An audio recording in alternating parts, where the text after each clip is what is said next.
మిథున రాశి. ఈ మిథున రాశి వారికి ఈ సంవత్సరం ఆదాయం 8, వ్యయం 11గా తెలుస్తోంది. అట్లాగే రాజ్యపూజ్యం 1, అవమానం 7గా తెలుస్తోంది. అయితే ఈ రాశి వారికి గురువు కేతువు అంతగా అనుకూలంగా లేదు గనక, అలాగని భయపడాల్సిన అవసరం అయితే ఏమీ లేదు. ఈ 2 గ్రహాలకి అంటే గురువుకి కేతువుకి జపాలు చేయించిన దానివల్ల, దానం ఇచ్చిన దానివల్ల అత్యద్భుతమైనటువంటి ఫలితాలు వీళ్ళు పొందేదానికి అవకాశాలు ఉన్నాయి. అయితే రాజకీయ రంగం వారు మాత్రం ఈ మిథున రాశి వారు కొంచెం జాగ్రత్తగా ఉండాలి. సమాజంలో లేనిపోయినటువంటి అపనిందలు పడేటువంటి సూచనలు కనపడుతున్నాయి కనుక తగు జాగ్రత్తలు వీళ్ళు తీసుకోవాల్సిందిగా మనవి. అట్లాగే విద్యార్థులకి అత్యద్భుతమైనటువంటి ఫలితాలు రావాలి అంటే గురువుకి వీళ్ళు జపం చేసి తీరవలసిందే. గురువు గ్రహానికి దానం కూడా ఇస్తే విద్యార్థులకి మంచి ఫలితాలు వీళ్ళకి కనపడతాయి.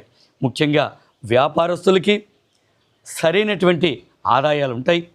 వ్యాపారస్తులకి అద్భుతమైనటువంటి లాభాలు రావడమే కాకుండా వీళ్ళకి నరదృష్టి కూడా ఉంటుంది కనుక ఖచ్చితంగా వీళ్ళు తగు జాగ్రత్త తీసుకోవాల్సిందిగా మనవి. అలాగే వాహన చోదకులు కూడా కొంచెం జాగ్రత్తగా ప్రయాణం చేసేటప్పుడు ఉండవలసిందిగా మనవి.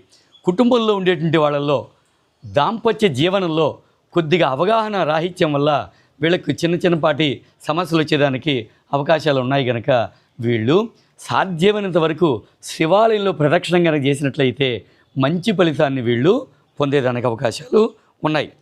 అంతేకాకుండా ఈ సంవత్సరం అంతా కూడాను వ్యవసాయదారులకి పంటలు అత్యద్భుతంగా పండుతాయి. కాంట్రాక్టుదారులకి బాగుంది. అట్లాగే షేర్ మార్కెట్ వాళ్ళకి కూడా అద్భుతమైన ఫలితాలు ఈ మిథున రాశి వారికి కనపడుతున్నాయి. అయితే ఈ సంవత్సరం అంతా కూడాను ఈ చిన్నపాటి ఒడిదుడుకులు కూడా లేకుండా ఓం శ్రీం హ్రీం శివాయ నమః, ఓం శ్రీం హ్రీం శివాయ నమః అనేటటువంటి దివ్య మంత్రాన్ని జపించినట్లయితే అద్భుతమైన ఫలితాలు వీళ్ళందరూ కూడా పొందేదానికి అవకాశాలు ఉన్నాయి. కనుక మిథున రాశి వాళ్ళు తప్పనిసరిగా ఈ మంత్రాన్ని జపించి శుభ ఫలితాలు పొందండి.